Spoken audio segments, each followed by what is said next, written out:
అదే RTV app వార్తల్ని క్షణాల్లో చదివే అవకాశం ఉంటుంది. ఒక న్యూస్ పేపర్, ఒక టెలివిజన్ ఛానల్ మీ చేతుల్లో ఎప్పుడూ ఉంటాయి.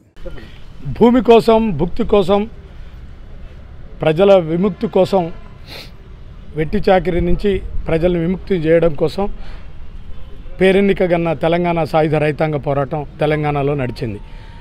ఆ పోరాటంలో విసునూరు దేశముకు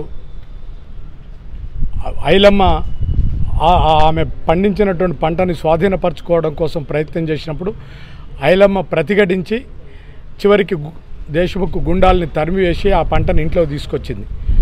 ఇది సహించలేనటువంటి విసునూరు దేశముకు ఆ చుట్టుపక్కల ఉన్న గ్రామాల మీద నా పెత్తనం పోతుంది అనే భయంతో గుండాలు పెట్టి దాడులు చేయించడం, దౌర్జన్యాలకు దిగడం జరిగింది. అందులో భాగంగా కడివెండి అనేటువంటి ఊరు మీద దాడి చేయించాడు.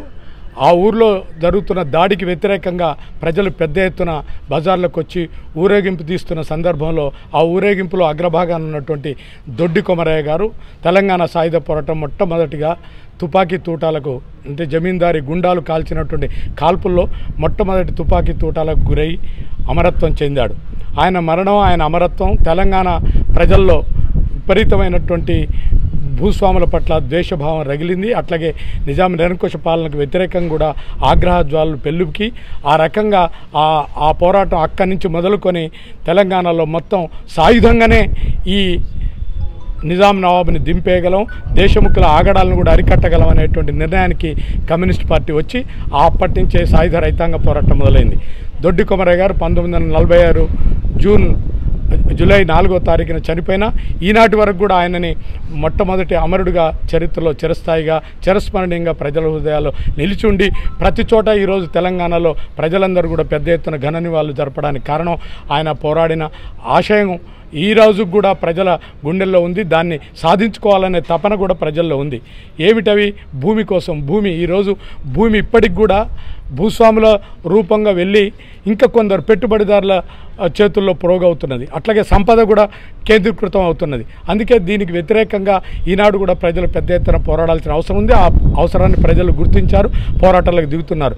ఇప్పటికి కూడా అంతటి పోరాటం నడిచి 4000 మంది అమరవీరులై 6000 మంది క్షతగాత్రులై తీవ్రమైనటువంటి ఆ పోరాటంలో నిజాం నిరంకుశ పాలన పోయినప్పటికీ భూస్వాములు గ్రామాల నుంచి పట్టణాలకు పోయినా తిరిగి మళ్ళా కొంతమంది భూస్వాములు ఇప్పటికీ దానికి మించి ఈ ప్రభుత్వాలు, కేంద్ర ప్రభుత్వం, రాష్ట్ర ప్రభుత్వాలు పెట్టుబడిదారులకు కారు చౌకగా వేలాది ఎకరాల భూమిని ఇస్తున్నారు. కానీ అదే సమయంలో నిల్వ నీడలేనటువంటి పేదలకు మాత్రం ఇళ్ల స్థలాల కోసం కూడా భూమి ఇవ్వడానికి ప్రభుత్వం సిద్ధంగా లేదు.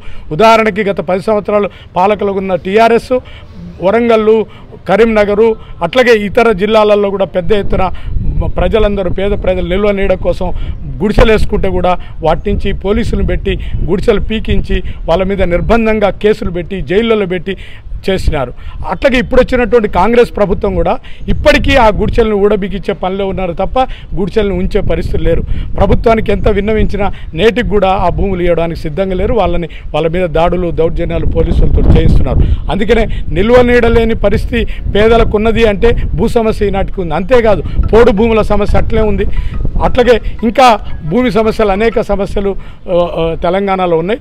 అందుకే భూమి కోసం అట్లాగే భుక్తి ఈనాటికి కూడా కనీస వేతనాలు రాక కడు పేదరికంలో తినడానికి తిండి లేని బాధపడుతున్నటువంటి వాళ్ళు కూడా రోజుకు అతి తక్కువ రూపాయలు వస్తూ వాళ్ళు కనీసం 3 పూటలు తినలేని పరిస్థితి ఉంది. అందుకే వీటన్నిటికీ వ్యతిరేకంగా నేటికి కూడా పోరాటాలు సాగుతున్నాయి.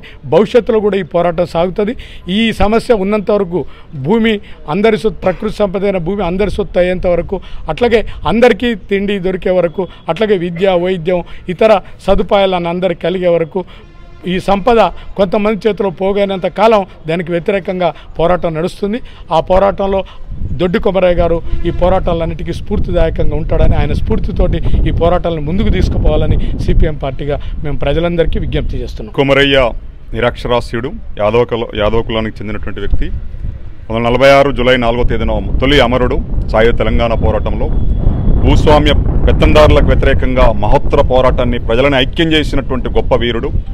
ఆయన మరణం తెలంగాణ సమాజానికి ఒక గొప్ప వెలుగు. ఆయన మరణం తర్వాత అనేక చట్టాలు రాబడ్డాయి.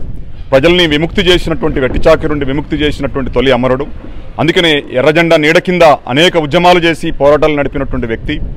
ఆయన అమరత్వాన్ని నేడు సిపిఎం కొనసాగిస్తుంది. ఆయన నామకరణాన్ని సిపిఎం జిల్లా కార్యాలయంగా దొడ్డి కొమరయ్య భవనంగా మేము పేరు పెట్టుకున్నాం. ఆయన అమరత్వాన్ని కొనియాడుతూ ఎల్లవేళలుగా ఇటువంటి పోరాటాలు స్ఫూర్తిదాయకంగా ఉన్నాయి. నేటి సమాజంలో కూడా దోపిడీ కొనసాగుతూ ఉంది. ఈ దోపిడీ అంతం కాలేదు, ఇంకా ఈ పోరాటాన్ని కొనసాగించవలసిన అవసరం ఉంది. ఈ పోరాటంలో అనేక పద్ధతులు ఇంకా ముందుకొస్తున్నా నేటి సమాజంలో భూస్వామ్య పెత్తందారి పాలకుల విధానాలకు వ్యతిరేకంగా పోరాటాలు కొనసాగించడానికి సిపిఎం కంకణబద్ధులు అయి ఉన్నది. నేటి సమాజంలో కూడా అసమానతలు ఉన్నాయి, దోపిడీ ఉంది. ఈరోజు ఇంకా కూడా భూస్వామ్య పెత్తందారుల ఆగడాలు ఈరోజు కొనసాగుతూ ఉన్నాయి. వాటి అవిశేషాలు ఇంకా పూర్తిగా పోలేదు. ఆ అవిశేషాల నిర్మూలన కోసం ఇంకా వెట్టిచాకిరిని నిర్మూలించడానికి మరింత భూ సంస్కరణ ఉద్యమాన్ని మరియు పేదవాడికి ఒక ఇల్లు, ఉండేవాడికి ఒక గుడ్డ కావాలని చెప్పేసి ఈరోజు సిపిఎం అడుగుతూ ఉంది. ఆ నినాదంతో, ఆ రోజు ఇచ్చిన నినాదంతో ఈ నినాదం నేటి పాలకులు ఇంకా 40-70 ఏళ్ళైనా ఈరోజు కొనసాగించే అదే దోపిడీ కొనసాగిస్తున్నటువంటి పరిస్థితి.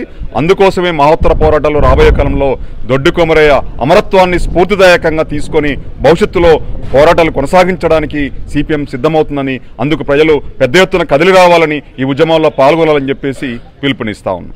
మరిన్ని వీడియోస్ కోసం ఛానల్ ని సబ్స్క్రైబ్ చేయండి. లేటెస్ట్ అప్డేట్స్ కోసం వాట్సాప్ ఛానల్ ని ఫాలో చేయండి. అండ్ లింక్ డిస్క్రిప్షన్ లో ఉంది.